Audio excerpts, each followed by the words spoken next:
안녕하십니까. 증시학도TV 시청자 여러분, 투자자 여러분 반갑습니다. 여러분이 기다리시는 투자인사이트 유튜브 최고의 이코노미스트시죠? 우리 86번가의 정광호 대표님 오셨습니다. 어서 오십시오. 네, 안녕하십니까. 네, 안녕하십니까. 자, 이제 1부에서는 그 미국 시장에 대한 거시경제에 대한 이야기를 좀 했었는데, 이제 조금 한국으로 좀 넘어와서 이야기를 좀 해봤으면 좋을 것 같아요. 그 투자 심리가 조금 시장 분위기 대비 좀 침체 쪽에 더 열려 있고, 뭐랄까 좀 부정론에 조금 더 가까운 것 같지 않습니까? 어떻습니까? 그러니까 유튜브에 보면 일반적인 사람들의 심리가 훨씬 더 극명하게 보일 것 같은데 어떻게 생각하세요? 보수적인 그런 쪽으로 시선들이 많이 가 계신 것 같아요. 네.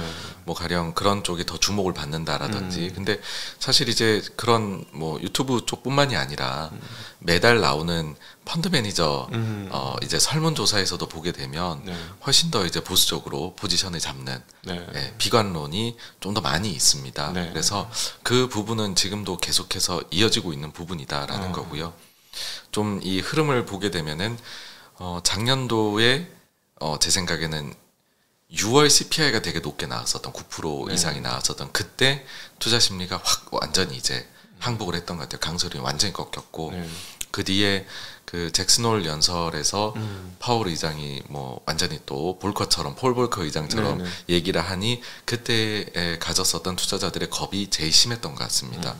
근데 그 이후에 조금씩 회복을 해 나가다가 이번에 실리콘밸리 은행 사태가 딱 터지고서는 다시금 거의 그 수준으로 조금 못 미치게 이렇게 또 부정론이 많이 나오게 된 것 같아요. 네. 그래서 여전히 우려가 훨씬 더 많이 장악하고 있는 그런 시장 분위기다라고 저도 보고 있습니다. 네. 그러니까 제가 이제 궁금한 건 이 유튜브에서도 확인이 되는데 시장의 사이클 대비 투자 심리는 좀 레깅한다고 해야 되나?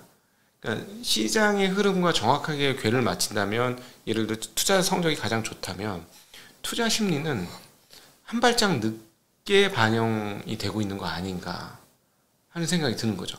강세론도 뒤늦게 강세론에 동참해서 장이 빠지고 있는데 그때까지 강세론이었다가 이제 장이 이제 본격적으로 빠지면 그때부터 심리가 나빠지기 시작해서 바닥을 치고 올라오는데도 여전히 그 하락론 속에 빠져 있고, 그러니까 그림을 그려보면 사이클을 두 개로 그릴 수 있을 것 같아요. 사람들의 심리와 실제 시장과의 시장 심리는 상당히 실제 시장 대비 레깅이 나타난다. 그게 뭐 3개월이든 6개월이든. 전 요즘에 이제 저도 유튜버니까 그걸 꾸준히 관찰해 보니까 이거 이분들이 말이야 이게 한 3에서 6개월씩 레깅이 나타나네. 그래서 최근에 이제 이번에 버핏의 주주 총회에서도 어리석은 사람들이 너무 많아가지고 돈 벌 기회가 너무 많다 이렇게 표현을 했는데, 이게 이런 것들 때문에 그렇구나 하는 생각도 좀 들었는데, 현장에 있어 보시니까 어떠세요? 네, 지금 말씀을 듣고 보니까 진짜로 지금 그렇게 흘러간 것 같습니다. 네, 흘러간 것 같고, 저는 이제 좀 다른 곳에서도 그런 게 느껴지는 게 어떤 거냐 하면, 신용융자 쪽인 것 같아요. 그러니까 신용융자 잔고가 뭐 코로나 이후에 한국 증시가 제일 좋았을 때 한 26조까지 올라갔었거든요. 그러다가 이제 장이 안 좋아지니까 16조도 막 깨고 내려가고 16조 때까지 갔었거든요.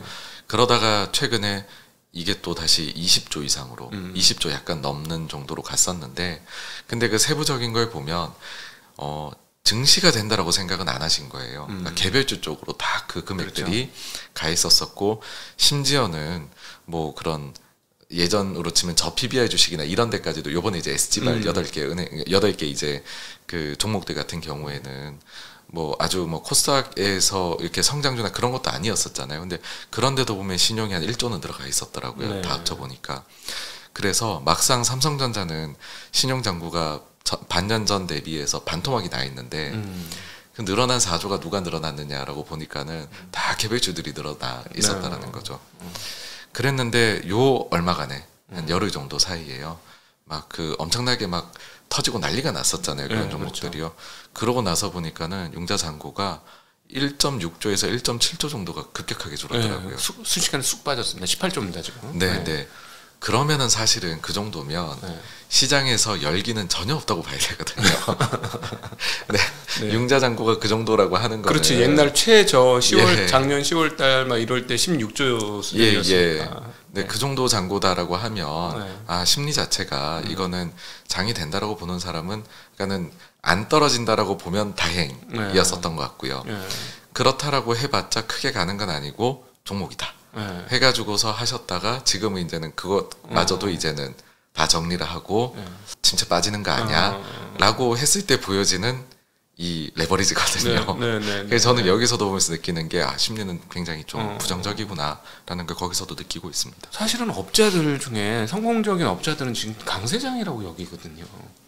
되게 좋다, 시장 좋다, 뜨겁다. 지금 이러고 있는데 막 사람들이 아니다 이제 곧 침체 빠진다, 이제 미국이 이제 절단 난다 막 계속 이러고 있으니까 참 그 이격이 굉장히 좀 있어요. 근데 놀랍게도 펀드매니저조차도 여기서 말하는 업자는 그러니까 제가 이제 결과가 좋은 성적을 내는 업자라고 표현을 드렸습니다만 좋은 성적을 내는 업자들은 지금 강세장이라고 생각을 하는데 일반 업자들 그러니까 펀드 매니저들도 그렇고 미국에서 매도 포지션도 그렇게 지금 많다고 선물 매도 포지션.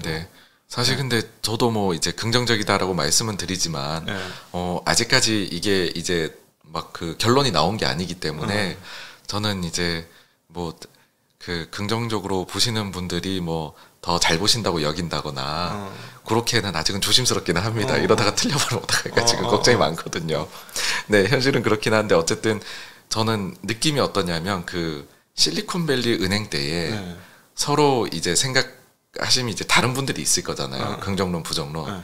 이게 서로 간에 넘어갈 수 없는 이젠 강을 연인으로 치면 싸웠다가 이제 화해했다를 반복을 하다가 그때 완전히 갈라선 것 같아요. 그럼에도 불구하고 좋다 하고 저 터지는 거 봐라. 이제 시작이다가 완전히 극명하게 나눠지고 서로 간에 이제는 어떤 뭐 지표나 이런 게 나와도 그거는 이제는 나는 받아들일 수가 없어가 되신 게 아닐까. 결국 그래서 저도 제 생각에도 이게 강세가 여기서 한 10에서 20% 정도 강세가 더 가줘야 오른 것보다 그러니까 하여튼 한 10에서 20% 정도 강세가 가야 그때 이제 심리가 평정될 것 같아요. 네, 저도 그럴 것 같습니다. 그렇죠. 네.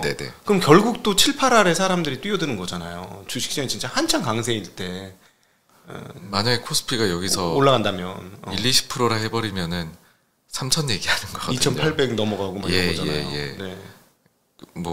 만약 강세장이 계속 간다라고 하면 말씀해주신 그런 또 일이 벌어져 버리게 되는 거죠. 그럼 그때서야 사람들이 이제 뛰어들고 2,800 넘어서야 안심하고 뛰어들고 결국 7분 능선 넘어서 사람들이 들어오는 그 2020년에 경험했던 똑같은 그 데칼코마니가 나타나는 거 아닌가 하는 좀 그런 측면에서 사실은 작년 10월부터 턴을 하셨고 계속 금융장세다 지금 이렇게 얘기해 주셨어요. 그래서 왜 지금을 금융장세로 보시는지 한번 설명해 주시면 좋을 것 같아요. 네, 저는 이제 그 예전에 이런 장세 변화에 대해서 연구를 많이 하셨었던 뭐 앙드레 코스톨란이나 아니면은 오라가미 구니오를 봤었을 때 이제 결국 금리에 대해서도 이런 이제 코멘트들이 있는데 그걸 보게 되면은 뭐 기존금리를 내릴 때가 사실 과거에도 그걸로 인해 가지고서 모든 이제 그 종류의 금리들이 다 내려가면서 금융장세를 이끌었다가 일반론적이기는 합니다. 근데 그렇죠. 사실 좀 더 깊게 이제 들어가 보면은 그 중에서도 특히나 우리가 봐야 되는 쪽은 어디냐 하면 이제 장기금리 쪽이다라는 얘기를 하고 그러니까는 우리가 뭐 단기금리를 언제 인하하느냐 그것이 금융장세의 신호탄이다. 그렇게로 받아들이기보다는 그런 자료들 보시게 되면 금융 완화, 그 다음에 코스톨라니는 장기금리의 하락 이거를 얘기를 하거든요. 그래서 그 기준으로 보게 되면 작년 10월이 미국 장기금리 기준으로는 가장 높았던 시기고 그 이후에는 거의 한 1% 가까이 떨어져 있습니다. 그러니까는 금융 환경이 많이 완화가 된 것이죠. 놀랍게도 그 이후에 금리는 기준금리는 많이 올려갔음에도 불구하고 장기금리는 내려갔다라는 부분이고 그렇다라고 하면 저는 그게 금융장세로 보일 수 있는 가장 강한 증거가 아니겠느냐. 이거 실제로 그때랑 비교를 해보시면은 각종 뭐 금융 환경 지수나 이런 것들 자체가 그 작년도 10월달 대비해서는 다 완화가 나타났었어요. 나타나 있는 상황입니다. 그러니까는 그렇게 되짚어 가지고서 우리가 평가를 해봐도 이거는 우리가 완화가 좀 나타나고 있는 거다라는 생각을 할 수 있다. 이고 나아가 가지고서는요 코스톨라니의 경우에는 사실 더 중요하게 본 거는 주식을 그러면은 가지고 있는 사람이 더 많으냐 적으냐. 네. 그러니까 이게 뭐 소위 말해가지고서 좀 소수파의 손에 있느냐, 아니면 다수파의 손에 있느냐 이런 걸 가지고 분석을 하는데. 네. 뇌동. 네, 부하뇌동파. 부하 뇌동파에 있느냐, 소심파에 있느냐. 예, 네. 예. 얘기를 하는데 지금 뭐 어떻게 해가지고 보시더라도. 이게 다수가 뛰어들어가 있는 거는 아니거든요. 네. 그러니까는 뭐 실망을 해가지고 떠나시는 분이 더 많으면 많았지 지금 여기에서 매수를 하거나 이런 사람들은 소수의 사람들이다라는 거죠. 네. 그러니까 그런 점을 봤었을 때에도 이게 오히려 금융장세에 저는 맞다라 보고 있고 오히려 그러다 보니까는 여기에서 조금 더 잘 좀 나아가게 되면 문제 있는 것들을 조금씩 해결해 나가게 되면 실적 장세로 여름에는 가지 않을까라는 게 저는 뭐 기본 가정입니다. 이 금융장세 다음에는 이제 실적장세가 펼쳐지는데 그 실적장세에 대해서도 한번 설명해 주시면 좋을 것 같아요. 네네. 그 실적장세에 대해 가지고서도 저는 이제 보는 부분은 뭐냐 하면은 결국은 예상치, 기대치가 올라가야 된다라고 생각을 해요. 그러니까 작년도 보시게 되면은 1분기에서 3분기까지 또 계속해서 전년 동기 대비 미국 기업들의 이익은 성장을 했었습니다. 하지만 그럼에도 불구하고 주식시장은 계속 빠졌거든요. 왜 그랬을까를 생각을 해보면은 미래 추정치에 대해 가지고서 그러니까 어닝 서프라이즈의 정도가 계속 낮아져 왔고요. 그러니까는 이익의 질이 점점 뭔가 실적 내는 게 기대치 대비해서 사람들의 그 은근히 기대가 있거든요. 이만큼 잘 나왔으니 이번에도 이만큼 잘 나올 거야. 근데 예상치보다 잘 나오긴 했지만 점점 그게 줄어드는 거예요. 그러다 보니까는 미래 이익에 대한 예상치도 점점 눈높이가 낮아져 가는 거죠. 그러면 주가가 빠져도 미래 12개월 그 이제 주당 순이익 기준으로 PER을 계산해 보면은 주식이 빠졌는데 PER이 내려가지 못해 버리는 겁니다. 그러니까 그런 식의 상황이 펼쳐졌는데 지금은요. 이게 충분히 이익 조정치가 조정을 받고 나서는 요번 1분기 실적 시즌을 겪으면서는 오히려 추정치가 지금 올라가고 있습니다. 네. 그러니까 그렇다라는 것 자체가 미래에 대해 가지고서 이제 더 이상 우리가 너무 부정적으로 봤구나. 좀 긍정적으로 돌려야 되겠다라는 부분들이 나오고 있습니다. 그러니까 요 추정치가 지금처럼 올라간다라고 하면 저는 아주 무난하게 여름에 실적 장세로 넘어가게 된 것이다라고 뭐 그렇게 이제 요게 제일 중요하게 저는 바라보고 있습니다. 실제로 한국 지금 1분기 실적 발표를 하고 있는데 반도체, 전기전자, 휴대폰 요쪽 딱 빼면 실적이 그렇게 나쁘진 않아요. 네. 그리고 심지어는요. 삼성전자나 하이닉스조차도 그 나쁜 실적이 예상치 대비는 잘 나온 실적입니다. 네, 삼성전자도 원래 적자 얘기했었는데 흑자가 나왔고 그 다음에 하이닉스도 영업이익이 4조 마이너스. 예, 근데 3조대로 네, 뭐 선방이라고 하긴 그런데 예상보다는 잘 나왔습니다. 네네네. 그럼에도 불구하고 지금 한국의 환율이 1,430원, 1,420원 굉장히 높습니다. 그리고 수출입 적자, 경상 적자, 그다음에 재정 적자 상당히 지금 커지고 있어요. 세수가 제대로 안 거치면서 굉장히 어려워서 환율이 그런 것들을 반영하고 있지 않는가 싶은데 사실 실적 장세가 오면 환율도 강세로 넘어갈 가능성이 높겠죠? 네, 그렇습니다. 모든 키는요, 결국 우리나라 수출이 쥐고 있고요. 우리 수출이 반등을 해야지 우리 기업들이 결국은 이익도 아주 강인하게 좋아질 수 있을 것이고 그런 상황이 되어버리면은 앞서 말씀해주신 아주 약점 중에 하나인 지금의 무역 수지 적자 요 부분도 해소가 되겠죠. 그래서 이건 다 엮여 있는 문제이다. 그렇죠. 그리고 결국 중요한 건 수출이고 그 중에서 지금 제일 중요한 거는 반도체이고 반도체가 가격이 정말로 회복할 수 있느냐. 이 점이 딱 하나만 보라면 저는 제일 중요하다. 그 부분이 그렇게 봅니다. 그래서 어제 그 중국의 수입을 보면 7.5%인가요? 마이너스가 나왔습니다. 그러니까 수출은 8.5% 8.5% 증가가 나왔는데 7%대 수입 적자가 마이너스가 났은 거죠. 그러면 당연히 뭐 하나 예측되는 거는 유가가 떨어졌기 때문에 그랬을 것이다 하나 하고 얘네들 반도체 수입을 안 했겠구나. 이게 이제 두 가지가 생각이 딱 떠오르더라고요. 그럼 결국은 사실 한국 반도체 가격이 오르고 반도체가 업황이 돌려면 중국이 돌아야 되는데 그동안에 우리 이제 정 대표님은 중국에 대해서 긍정적으로 보셨고 저희 채널만이 중국에 대해서 매일 업데이트를 해요. 아, 그러시겠습니다. 네, 그쵸.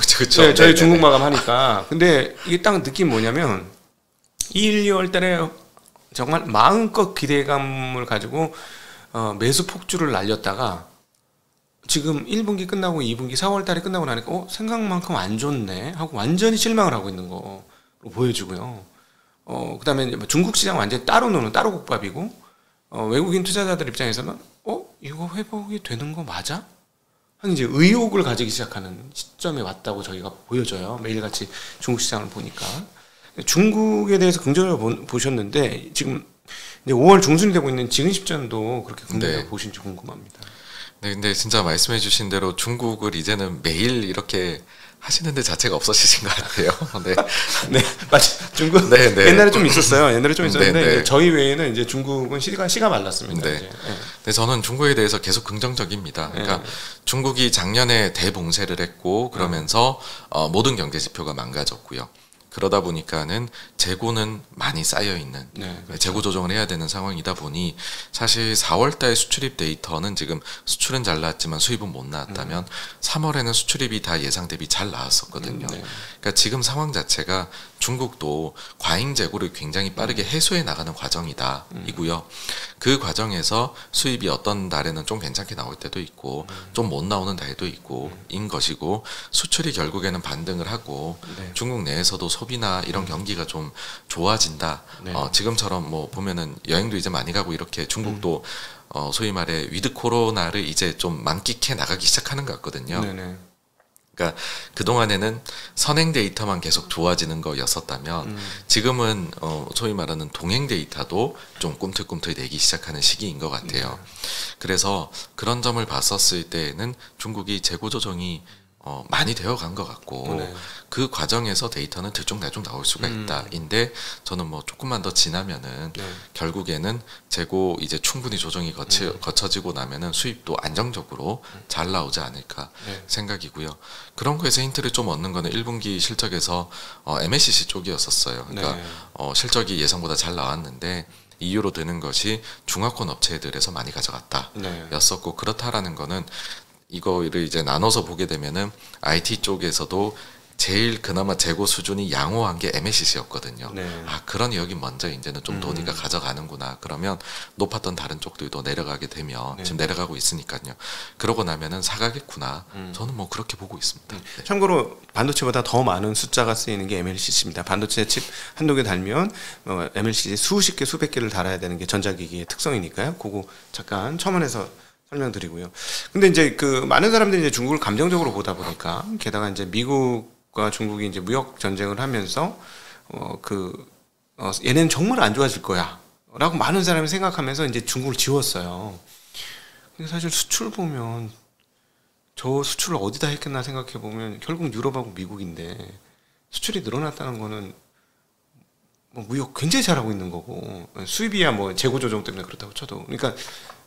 우리가 너무 중국을 뭐랄까 너무 많이 무시하고 있는 거 아닌가 국제 정세로 인해서 그런 생각도 드는데 중국에 대해서 어떻게 보시는지도 궁금합니다. 그러니까 중국의 경우에는 결국에는 코로나가 너무 많은 거를 좀 그러니까 이제 처음에 발생을 했을 때에는 오히려 아주 제로 코로나로 이득을 봤었죠. 그러다가 남들은 풀어가는데 뭐 백신이나 이런 것도 좀 이제 뭐 지지부진하면서 중국은 오히려 22년도에는 피해를 입었죠. 그 정책으로 인해 가지고서요. 그래서 23년도에는 좀 다시 한번 그 위드 코로나 우리도 가면서 부양책도 쓰면서 한번 해보자라는 게 나오는 것 같고 일단은 보시면은 계속해가지고 뭐 GDP 성장률이나 이런 거에서 글로벌 기관에서 중국에 대해서는 상향이 이어지고 있습니다. 그렇죠. 처음에 5%였는데 이제 6%를 향해 가고 있어요. 네. 그래서 여러분들도 생각해 보시면은 다른 게 아니라 중국이 처음에 위드 코로나 한다라고 했을 때 그러면 사망자가 도대체 얼마나 증가를 할까? 과연 정상적으로 위드 코로나 저기는 뭐 화이자 백신 이런 거 맞지도 않았는데 할 수 있을까 했는데 생각보다 그게 물론 데이터를 좀 조작했다라고 볼 수도 있겠지만 근데 시신이 만약에 정말 너무 증가를 하면 그건 안 되거든요. 근데 지금으로 봐서는 위드 코로나를 뭐 중국의 백신이 그동안 맞았던 게 정말로 좋았던 것인지 중국 쪽에서도 아주 무난하게 위드 코로나로 가고 있거든요. 그러니까 그런 점들은 시장의 예상치를 저는 뛰어넘는 부분이다라고 생각을 해요. 그래서 결국에는 중국 쪽이 뭐 저는 예상보다는 더 빠르게 좋아지고 있는 게 아니냐 이고 그러면은 중국 쪽에 영향을 많이 받는 게 유럽이거든요. 그래서 유럽 쪽도 여기에서 또 이득을 봐가지고서는 좀 뭐 전쟁이나 이런 것 때문에 가스 가격 때문에 힘들었는데 좋아지는 경로로 가게 되지 않을까 그렇게 보고 있습니다. 네네. 저희들 사이에 알려지기로는 우리 정 대표님은 아이돌바로 이렇게 좀 알려져 있어요. 엔터를 과거에 투자도 오래전부터 하셨고 성공적인 투자 경력도 거기서 가지고 계시고 그래서 이제 엔터 좋게 보실 거는 당연히 인식을 하고 있는데 주가 좀 많이 올랐거든요. 그래도 여전히 긍정적인지 하고 한국의 또 그 긍정적으로 장기적인 추세로 봤을 때 어떤 섹터가 긍정적으로 보이시는지 좀 궁금합니다. 그러니까 저는 뭐 아주 편애하는 섹터입니다. 그러니까 제가 제일 좋아하는 섹터이기 때문에 저한테 어떤 질문을 언제 주셔도 저는 엔터가 좋은 것 같습니다라고 말씀을 드리거든요. 감안을 하고서 여러분들께서 들어주셔야 되고요. 그런 편향이 있습니다. 있고 저는 최근에 이제 주목을 하는 거는 이건 주식시장에 직접적으로 수혜를 받는 기업은 없는데 지난번에도 한번 출연해서 그때 말씀드렸던 그 피프티라고 그 그룹이 너무나 잘 되고 있습니다. 지금 너무 잘 되고 있는데 여기에서 보니까는 요번에 빌보드 최근에 나온 거 보니까 19등까지 올라갔더라고요. 어마무시합니다. 탑백에서요. 근데 더 올라갈 것 같거든요. 한 5위까지도 올라갈 것으로 지금 예상이 되는 것 같은데 한국 사람들의 입장에서 보면 그냥 밋밋했는데 말이죠. 네. 근데 여기에서 이제 그 다른 엔터 업계들도 좀 힌트를 얻지 않을까라는 생각을 해요. 그러니까 어떤 부분이냐 하면은 과거에는 대중성에 집착을 했었어요. 그러다가 실제로 소비를 할 수 있는 팬덤형으로 우리는 가야 된다. 그렇게 벌써 한 10몇 년 전부터 바뀌었죠. 그래가지고서 다들 이제 뭐 이 가수가 어마어마하다는데 근데 대중은 아무도 몰라요.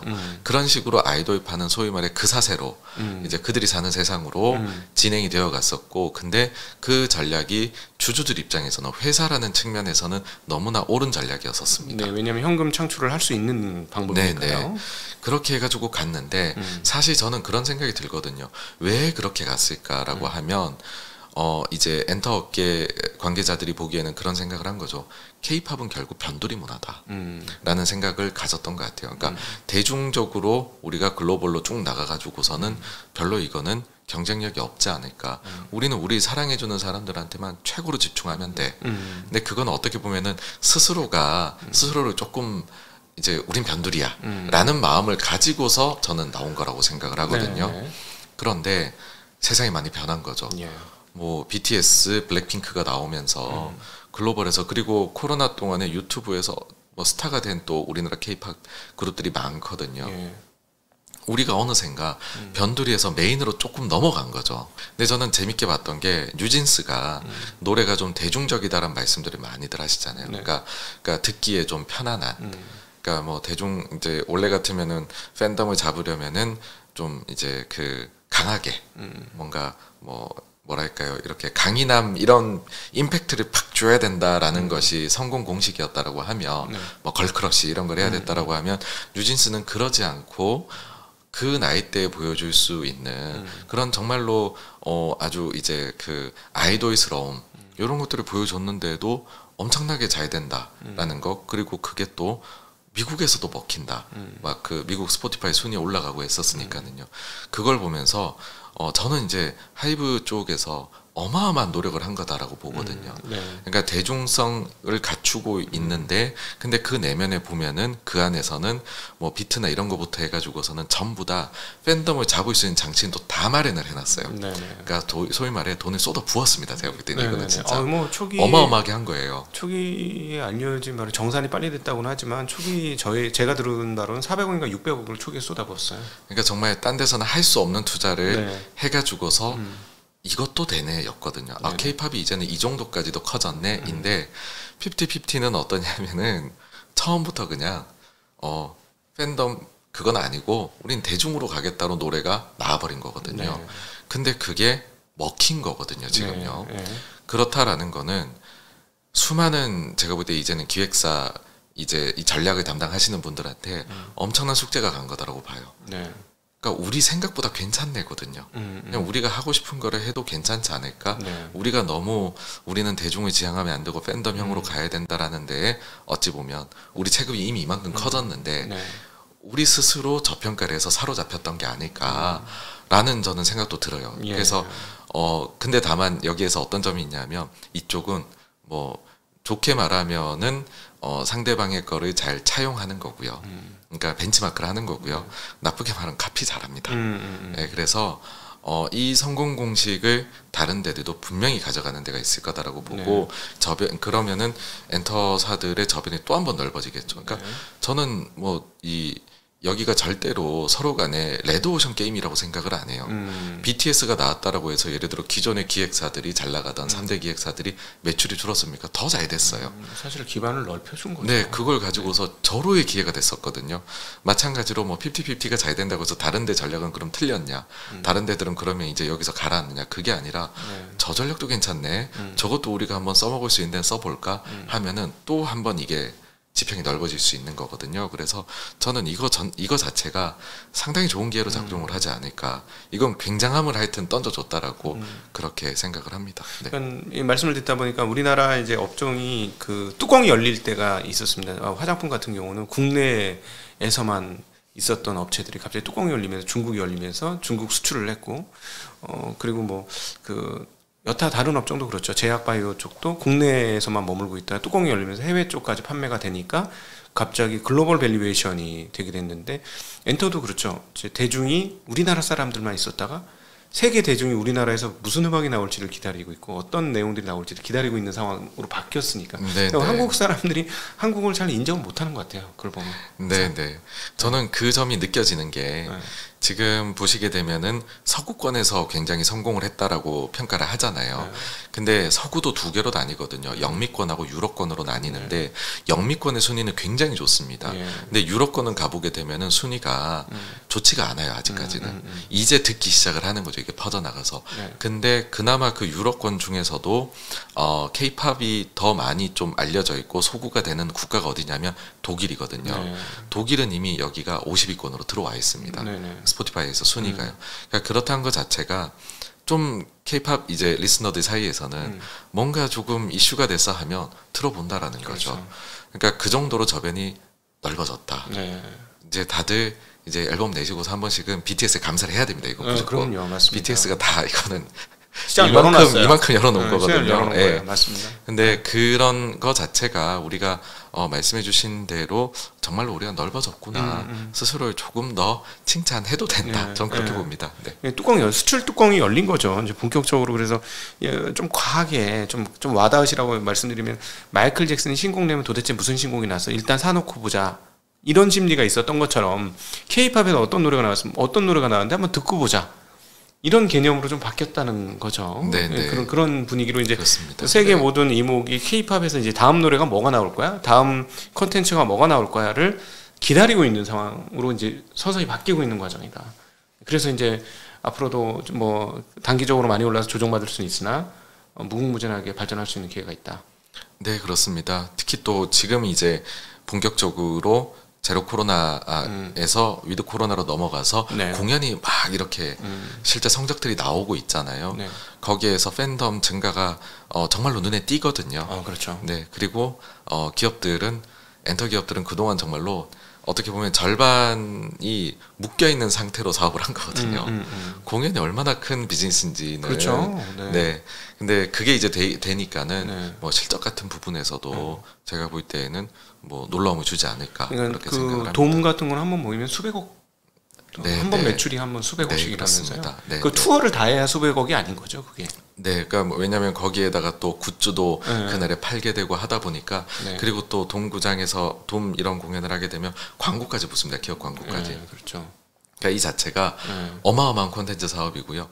끝나고 나면 그거 가지고서 또 이제 2차 저작권 사업까지도 이어지기 때문에 하여튼 공연을 엔터사들을 해야 됩니다, 무조건.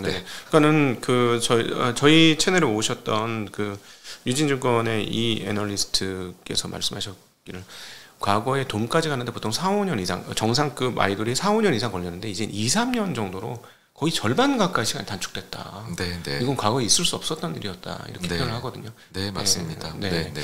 저도 아주 저하고 친한 그룹이 하나 있잖아요. 요번에 저는 이제 이 친구는 언제 아래 나가? 그게 이제 저의 이제 관심인데 예, 예. 저는 네. 언제 홀이 이제 그 저기 코엑스 홀에서 스퀘어홀로 바뀌었어요. 블루 스퀘어로. 야, 컸네. 네네네네. 이게 더블이거든요. 이게 더블. 컸네. 그래서 저도 아레나에서 한번 보기를 기대를 하고 있습니다. 네. 자, 그리고 엔터는 오케이. 그럼 다른 업종, 예. 다른 업종. 네네. 한국에서 좋아 보이는 업종 어떤 게 있으실까요? 그러니까 결국 뭐 결이 하나인데요. 네. 지금 이제 뭐 회복이 되고 실적 장세로도 넘어갈 수 있다라고 하면 뭐 이거는 우리나라 기업들 전체적으로가 좋아질 수밖에 없습니다. 우리가 워낙 경기에 대해 가지고서 타는 기업들이 많다 보니까는요. 뭐 대표적으로 그냥 나래비 세워 보시면 위에서 반도체부터 해서 쭉쭉쭉쭉 다 그런 기업들밖에 없습니다. 생각보다 지금 너무 잘하고 있는 데가 자동차가 너무 잘하고 있는 것 같아요. 자동차 어떻게 보세요? 그러니까 자동차가 그거죠. 이제 피크아웃 할 거야 했는데 그러니까. 자꾸 피크아웃을 안 하니까 네. 이러다가는 피크아웃을 해도 과거 대비 이익 체력이 몇 단계 올라가 있는 거 아니냐라는 얘기가 나오는 거죠. 네네. 그래서 자동차 쪽도 워낙에나 이게 잘하고 그러니까 기존 내연기관차 중에선 사실은 제일 잘하고 제일 있습니다. 1등이죠, 진짜로. 예, 근데 뭐 워낙 자율주행이다 아니면은 뭐 친환경차다 이걸로 바뀌어 나가니까는 그것 때문에 안 되지 않겠느냐라고 얘기를 하는 건데 저는 뭐 자동차 쪽도 뭐 이거는 이제 한번 회사가 껍질을 벗은 거거든요. 브랜드 가치 면에서. 그러니까는 충분히 뭐 매력적인 분야다라고 생각을 합니다. 네. 근데 지금 좀 어떻게 보세요? 이제 그 한국의 그 지금 섹터별로 따져보면 반도체하고 전기전자, 휴대폰이 죽어가지고 디스플레이까지 3대장이 죽었잖아요. 휴대폰, 반도체, 디스플레이. 이게 다 죽었으니까 좀 어렵다. 그래서 전반적으로 안 좋다는 건 이해가 되는데 그 나머지 부분들을 보면 자동차가 생각보다 너무 잘하고 잘 버티고 있고 만약에 렌터카까지 미국에서 잘 팔게 되면 전기 렌터카까지 팔면 베니에이션 상향 요인이 있는 거니까 그건 오케이. 일단 조선도 죽었다가 올해는 무조건 살아나는 거고요. 방산이란 건 원래 존재하지 않았는데 생겼고 방산이란 것도 조단의 매출이 붙어서 이제 올라오고 있고 엔터도 없던 게 생긴 거고 과거 10년 전에 비하면 생긴 거고 그러니까 이 정도면 우리 옛날에 2007년을 향해 갈 때 막 선순환이 돌면서 모든 업종이 좋아지면서 그때 뭐 음식료 뭐 이런 것도 좋았잖아요. 그럼 막 좋으면서 빵빵 터졌던 그때와 비견되는 상황 아닐까. 옛날에 항상 우리가 좋았을 때는 뭐 차화정만 좋았다던가 어떤 반도체만 좋았다던가 계속 이렇게 약간 편중되는 흐름들이 항상 있어서 시세가 계속 뽑지 못하고 중간에 시세 한번 뽑고 그냥 죽고 항상 사이클을 타고 이랬었는데 좀 어떻게 보시는지 좀 궁금해요. 그러니까 저는 우리 기업들이 전체적으로 대응을 잘 해나가고 있지 않느냐라고 생각을 하고 그래서 말씀해주신 대로 섹터별로 쭉 이제 소고법을 해보면은요 그렇게 약점이 있는 곳이 없더라고요. 네, 그래서 그러면은 만약에 예를 들어 뭐 내 수준은 되게 안 좋을 수도 있죠. 뭐 부동산 경기나 이런 등등해서 안 좋을 수도 있다 하는데 그래서 보면은 그래서 주가가 여기서 더 빠질 수 있을까 싶을 정도로 굉장히 많이 이미 철퇴를 맞고 있습니다. 대표적인 은행 업종이죠. 그래서 배당률이 10%까지 올라갔어요. 지금. 그래서 그런 거를 보면서 그렇게 약점을 발견하기가 우리가 지금은 좀 오히려 뭐 어떻게 들리실지 모르겠습니다만은 약점을 발견하기가 좀 어렵다라는 생각이 많이 듭니다. 네. 혹시 그러면 나 이제 유튜브하고 방송인 때려치고 주식 투자 전업으로 다시 한번 해야 되는 거 아니야 이런 생각 안 드세요? 그런 유혹 안 느끼십니까? 지금 한국 시장 보면 저는 뭐 유튜브 하면서 투자도 이렇게 하고 있으니까는요. 네. 뭐 사실 그렇긴 한데 만약에 여기에서 또 그만하고서 주식이 너무 좋으니까 한번 해볼까? 뭐 그런 생각을 하기에는 다른 게 아니라 너무 여기 이제 발을 킥해 들여놓은 것 같아요. 좋게 보이면 좋아 보인다는 얘기를 많이 하고 다니고 이제 그렇게로 뭔가 넘어가게 되는구나라는 생각을 많이 합니다. 그럼 이게 이제 내 제2의 인생으로 나중에 이제 나이 먹고 제3, 제4 인생은 어떤 게 있을지 모르겠지만 제 인생으로 받아들이면서 이제 간다. 네네. 집에서도 괜찮아 하세요? 뭐 네네 그렇게 제가 이제 이건 영 딴말이기는 한데 예전에 제가 그 고등학생 때 네. 어떻게 하다가 뭐 어떤 이제 제가 그때 머리가 너무 많이 아파가지고서 뭐 용하다는 데들은 다 찾아갔었어요. 병원을? 아마 뭐 병원뿐만이 아니라 뭐 절에도 가보고 막 그런 민간요법 이런 것들도 해봤었거든요. 네네. 근데 그때 어떤 분께서 갑자기 보자마자 야, 뭐 넌 나중에 말하는 걸 좋아해가지고서 그쪽으로 나가겠구나. 그게 되게 기억에 남았었는데 어쩌다 보니 지금 그렇게 됐습니다. 네. 그러시군요. 네. 이제 그 결정체 중에 하나가 지금 투자의 역사는 반드시 되풀이된다. 첫 번째 정광훈 대표님의 첫 번째 책입니다. 제가 이게 오늘 나왔어 책이. 그래서 저는 반드시 대담을 할 때, 책 대담을 할 때 반드시 원칙이 책을 읽어보고 대담을 해서 오늘 이 책 얘기를 이렇게 펼쳐놓고 단 한마디도 안 한 이유가 제가 안 읽어봤어요. 오늘 나왔기 때문에. 그래서 조만간에 제가 이 책을 읽고 책과 관련된 대담을 다시 할 겁니다. 다시 할 거고, 그래도 이제 첫 번째 책이니까 보신 분들 중에 우리 정광훈 대표님 좋게 보신 분들은 한번 읽어보시기를 권해드리고, 대신에 이 방송 이후에 주문하셔야 돼요. 그래야 야 증시각도 TV가 좋구나 이렇게 하면서 계속 나오시거든요. 딴 데보다 여기가 좋구나 이러고 나오셔야 되니까. 네, 그렇고 책 내용 한번 설명해 주시죠. 네. 뭔가 코로나 시기가 워낙에나 주식을 제가 볼 때는 아주 짧고 굵게 역사 공부하기에는 참 좋았던 시기였던 것 같아요. 이번 사이클이 진짜 기가 막히는 뭐든지 다 들어있는 것 같은 느낌. 예. 정말 희노애락이 녹아있는. 그러다 보니까는 여기에 대해 가지고서 우리가 정리를 해두면 좋겠다. 나아가서는 이제 거기에다가 더 다른 사례들도 좀 살을 붙이고요. 뭐 그리고서는 여기에서 좀 뭔가 우리가 힌트를 얻어서 향후에는 그러면은 좀 어떤 방향으로 생각하면 좋을까까지를 좀 담은 책입니다. 네. 제가 읽어보고 대담 따로 준비해 보도록 하겠습니다. 증시각도기 투자인사이트 시간 80번가의 정광훈 대표님과 함께 그 미국과 거시 경제에 대한 이야기를 나누었고요. 그리고 한국 지형에 대한 이야기, 투자 지형에 대한 이야기도 나누었는데, 대체적으로 한국 지형에 대해서 특별히 더 긍정적으로 보시고 계신 것 같아요. 그래서 우리 투자하는 업자들 입장에서는 이거 좀 심상치 않다라는 느낌도 들어요. 최악의 상황에서 정말 신기하게도 심상치 않다. 왜냐하면 기업들 실적이 지금 대표 기업들은 빠져 있지만 나머지 기업들이 받쳐주고 있어서 이게 과연 어떻게 진행이 될까 굉장히 신기한 상황이거든요. 그래서 여러분 계속 저희와 함께 하시면서 이 과정들이 어떻게 진도가 나가는지 확인하시면 좋을 것 같습니다. 앞으로도 우리 정광훈 대표님 계속 저희 채널과 함께 하시면서 중간중간에 이거 점검해 주실 거라고 믿습니다. 네, 오늘 함께 해주신 모든 분들께 감사드리고 인사드리겠습니다. 고맙습니다. 감사합니다.